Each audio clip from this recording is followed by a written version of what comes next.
안녕하십니까. 네, 안녕하세요. 네, 반갑습니다. 한림대학교에 있는 유팔 교수입니다. 네, 현도사회복지대학의 윤도현입니다. 네, 바쁜 시간 내주셔서 반갑습니다. 이번에 사회민주주의 관련 세미나를 기획을 하셨다고 들었는데, 네. 취지가 뭔지 좀 설명해 주시겠습니까? 네, 간단히 말씀드리면 요즘 이제 한국 사회에서 너도 나도 이제 복지에 대한 어떤 관심과 이야기들이 많은데요. 네. 그것이 이제 좀 더 어떻게 구체적으로 어떤 내용을 담고 있으며 또 그것들을 위해서는 어떻게 우리가 준비해야 되고 또 어떻게 나가야 되는가 그런 것에 대한 공부를 체계적으로 하기 위한 것입니다. 네. 내노라 하는 그 정치가들은 다 이 복지국가를 얘기하고 있는 풍조인 그렇죠. 것 같습니다. 그리고 다른 한편으로는 이제 너무 많은 사람들이 복지국가 이런 얘기를 하니까 이게 저희 같은 사람들은 도대체 복지국가가 뭔지 굉장히 이렇게 혼란스러운 이런 것도 있는 것 같습니다. 예, 주로 어떤 내용을 가지고 세미나를 진행하시게? 저희가 이제 세미나를 이제 크게 세 파트로 나눌 수가 있는데요. 네. 첫 번째는 이제 이른바 사회민주주의라고 하는 어떤 내용을 가지고 먼저 공부를 합니다. 왜 그러냐 하면 이제 복지국가 들어가기 전에 사회민주주의를 공부하는 이유는 오늘날의 복지국가를 만드는 어떤 가장 중요한 어떤 정치적 사회적 이념이 사회민주주의이기 때문에 그렇습니다. 네. 두 번째는 이제 그 사회민주주의를 먼저 공부하고 나서 그 다음에 복지국가라는 것이 무엇이냐, 그것이 형태의 기본적인 어떤 기준이나 또는 어떤 복지국가라고 하는 그 국가 형태의 특징이 뭐냐, 이런 거를 이제 공부하게 됩니다. 네. 그리고 세 번째, 그럼 복지국가의 종류, 유형 이런 것도 같이 하겠죠. 그렇죠. 네. 더불어 같이 공부할 수 있을 겁니다. 세 번째는 이제 그렇다면 우리가 한국에서 어떤 복지국가로 나아가는 그러한 어떤 우리의 조건, 그 다음에 또 그러한 복지국가에 도달하기 위해서는 우리가 어떤 노력들을 해야 되고 어떠한 과제들을 극복해야 되는가, 이런 것에 대한 어떤 세미나를 할 계획으로 있습니다. 한국에 복지국가가 필요한 이유가 있을 텐데요. 그런 거에 대해서는 안 합니까?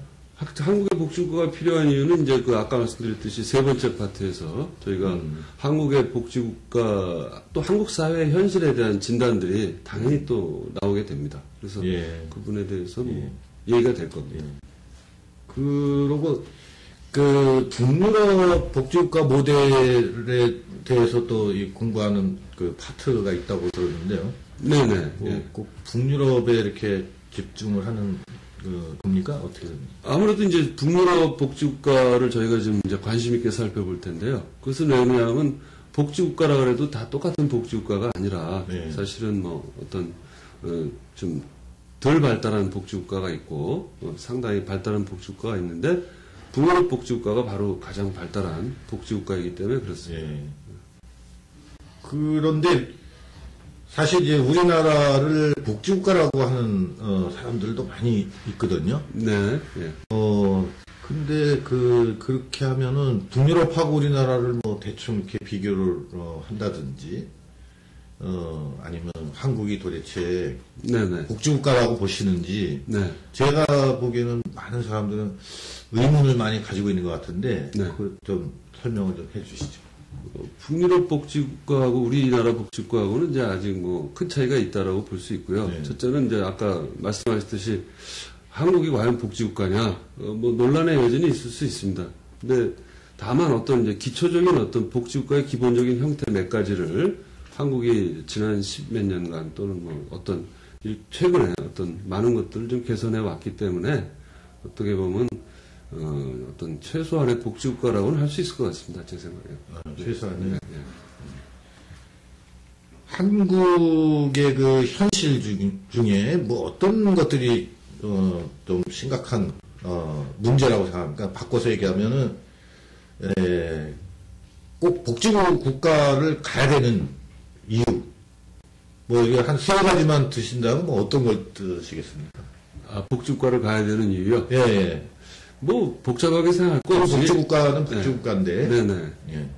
복지국가는 복지국가인데, 그것이, 복지국가라는 것은 결국 사람들 대부분이 굉장히 평안하고 비교적 어떤 삶의 불안정을 느끼지 말아야 할 텐데 우리 사회는 이제 정반대로 가고 정반대라고 좀 생각이 됩니다. 예를 들면 어린 아이들부터 한번 얘기를 해보죠. 아동들 같은 경우에 여러 가지 지나친 입시 경쟁이라든지 여러 가지에서 아이들의 어떤 삶이 어떤 데서는 아이들이 너무 제대로 놀지도 못하고 어떤 그러한 어떤 생활을 하는 거. 그 다음에 젊은 층의 상당수는 실업 문제라든지 아시다시피. 그 다음에 또 여성들은 보육 문제라든지 이런 여러 다양한 어려움이 있고요. 또 하나만 더 말씀드리면 노인들 같은 경우에는 노인 빈곤율이 OECD 국가 중에서 가장 높을 정도로 좀 심각한 상황입니다. 그렇기 때문에 교육, 어떤 보육, 그 다음에 어떤 일자리, 기타 이런 어떤 또 소득 보장, 다양한 측면에서 우리가 좀 개선을 해야 되지 않을까 이렇게 생각합니다. 예, 여러 가지 문제들이 있는 걸 알겠는데요. 실업 문제를 지적을 하시니까 생각이 나는데, 네. 그게 사실은 유럽 복지국가들의 경우도 실업률이 꽤 높지 않습니까? 네, 그렇습니다. 네. 근데 복지가 이렇게 잘 됐다고 얘기할 수 있나요? 실업률을 얘기하는데 실업률이 이제 좀 높긴 하지만은 그것이 모든 나라가 동일하게 나타나는 것은 아니고요. 실업률에 이게 차이들이 나타납니다.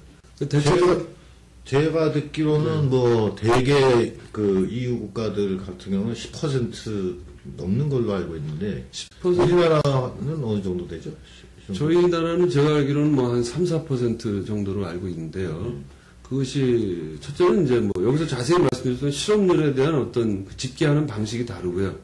네, 그렇게 봤을 때는 저희는 공식적인 실업률보다 훨씬 올라갈 겁니다. 네. 그 집계하는 방식이 저도 들었는데요. 네. 그게 어떤 게 큰 차이죠? 첫째는 이제 유럽 기준에서는 당연히 실업자인 것이 저희 기준에서는 실업자로 안 잡힌다든지 또 이런 부분들이 있을 겁니다. 예. 그러면 미국은 어떻습니까? 미국도 유럽 기준으로 실업률을 따지나요? 그 부분은 이제 자세히 모르겠습니다만은 미국 같은 경우는 이제 저희보다는 좀 더 엄격한 기준에서 실업률을 계산하는 미국은 유럽보다 실업률이 낮지 않습니까? 실업률이 낮습니다. 네. 낮은데 이제 그것은 저희가 여기서 자세히 얘기할 수 없지만 하나 중요한 것은 미국은 저임금 일자리가 일반적으로 좀 많은 형태를 가지고 있고요. 네, 그래서 이른바 워킹 푸어의 문제가 일하는 빈곤층이 이제 상대적으로 많다는 문제를 가지고 있고 또 하나 말씀드리면 감옥에 들어가 있는 어떤 범죄자의 비율이 상대적으로 굉장히 높기 때문에 그것이 이제 실업률로 계산되지 않는 측면이 있다라고 학자들이 지적을 하고 있습니다. 그러면 그 사람들은 저임금 노동자라고 이렇게 불러도 되는가요? 그렇죠. 저임금 노동 또는 그쪽 말로 이른바 맥잡이라고 하는 거죠. 맥도날드라든가 이런 쪽에서 파트타임은 아주 조금의 알바라든지 상당한 비정규직적인 어떤 상황에서 일을 하지만 생활에 어려움을 느끼는 그런 직종을 얘기합니다. 우리나라에서 또 큰 사회 문제로 많이 얘기되고 있는 게 이제 고용 불안정. 네네. 그게 이제 근래 역대 정부들이 신자유주의적인 정책을 쓰고 그래서 생겼다고들 얘기하는데 비정규직 노동자들 문제 이게 지금 노동자 전체 인구의 50%를 넘었다 이런 얘기들을 많이 하고 있죠. 이 사람들도 사실 상당히 이 복지의 대상이고 그리고 정규직 노동자들에 비해서 월급 수준도 낮고 그렇습니다. 여러 가지 이제 근로 조건이라든지 이런 보험이라든지 이런 면에서 상당히 취약한 이런 대우를 받고 있는 걸로 알고 있는데 이 문제도 굉장히 심각한 문제가 아니겠습니까? 네, 상당히 심각한 문제죠, 사실은. 정부 추산으로는 한 35% 정도를 잡지만, 학자들 추산으로는 55%에서 60%를 잡으니까, 전체 일하는 사람의 절반이 넘는 사람들이 실질적인 어떤 비정규직 고용 상태다. 다만, 저희가 저희 세미나에서도 이거를 좀 관심 있게 볼 텐데요. 그럼 과연, 자세히 우리가 여기서 볼 수는 없지만은, 북유럽 복지국가라든가 이런 쪽에서는 이런 문제를 어떻게 대처하는가 이런 부분들도 저희가 한번 좀 주목해 볼 필요가 있습니다. 예를 들면 거기에 비정규직은 예를 들어서 어떤 상대적으로 사회보장이 잘 돼 있다든지 또는 어떤 임금차별이 있다 하더라도 그것이 사회적으로 어느 정도 용인할 수준에 있다든지 뭐 이런 부분들에 대한 관심을 둘 겁니다, 저희가. 그래서 이제 그 북유럽형 모델의 주목을 그렇습니다. 하시군요. 근데 아까 그 얘기로 다시 돌아가서 실업률을 계산을 할 때 북유럽의 기준으로 우리나라 실업률을 잡는다면 어림짐작을 해서 어느 정도나 될까요? 글쎄요, 제가 그쪽에 노동경제학이라든지 제가 어떤 산업사회계 전문가가 아니라서 정확하게 말씀드릴 수는 없지만 제가 들은 바 또 제가 추산한 바는 10% 훨씬 넘어갑니다. 또 아예 구직을 단념한 경우에 저희 같은 경우에 실업자로 안 잡히기 때문에요. 그래서 그걸 이른바 실망 실업자라고 하는데 그런 부분 안 잡히는 부분이 상당히 많죠. 특히 그 중에는 이제 여성들 취업을 하려고 하다 안 되니까 아예 이제 취업 구직을 포기하는 그런 경우들이 있습니다. 우리가 이제 또 이제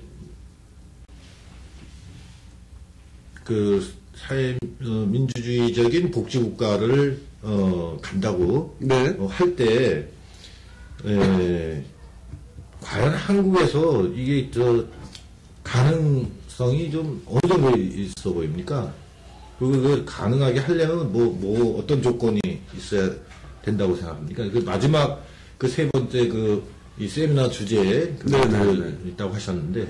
물론 이제 그 부분에서는 이제 어떤 하나의 어떤 단일한 입장이 존재하지는 않습니다. 예를 들어서 어떤 분들은 한국의 지금 어떤 정치, 경제, 사회적 조건이라는 것 자체가 북유럽 스타일의 어떤 그런 사회복지국가로 가기에는 너무나 부족한 것이 많기 때문에 힘들다. 이런 말씀하시는 분들도 있고, 당장은 힘들겠지만 중장기적으로 우리가 열심히 노력한다면 몇십 년 뒤에는 그런 쪽으로 그래도 가까이 수렴하지 않겠느냐. 이런 이제 입장이라고 볼 수 있죠. 하지만 저희가 어떤 단기간 안에 뭘 할 그렇게 비슷하게 될 거다라는 생각을 하는 학자들은 거의 없습니다. 그 지점에 대해서는 앞에 사회민주주의 무엇인지 등등 요거에 대해서는 이제 저희가 좀 쉬었다가 있다가 좀 더 자세히 논의를 해보도록 하고요. 그런데 윤도훈 선생님 의견은 얘기를 안 하신 것 같아요. 어떤 부분 말씀? 과연 한국에서 복지국가가 가능하겠느냐? 길게는 가능할 것이다. 이렇게 말씀하시는 것 같은데, 다른 사람들이 어떻게 얘기하느냐보다도, 윤 선생님 생각을 한번 말씀해 보시죠. 저는 가능하다고 봅니다. 객관적인 여건이 그렇게 꼭 좋은 건 아니지만은, 어떤 사회가 변화하는 것은 꼭 객관적 조건만 갖고 얘기하는 것이 아니고, 객관적인 여건과 주체적인 어떤 역량이 결합하는 거라고 본다면은, 상당히 어떤 가능성이 있다라고 보여지고요. 그 다음에 또 어떤 그런 면에서는 어떤 계기가 좀 더 마련된다면, 복지 발전이 일정 정도는 가속화될 수 있지 않을까, 이렇게 생각합니다. 그런데 주관적인 요인이나 주체적인 요인이, 중요하다, 이렇게 말씀을 하시는데, 그렇다면 뭐가 전제돼야 됩니까? 보다 좀 더 사실은 많은 사람들이 사회민주주의와 복지국가에 대해서 열망을 하고 또 이제 그런 이념에 대해서 지지를 하고 그런 세력에 동조하고 이런 걸 말하는 거 아닙니까? 근데 그게 우리나라가 상당히 크다 이렇게 보시는 것 같은데요.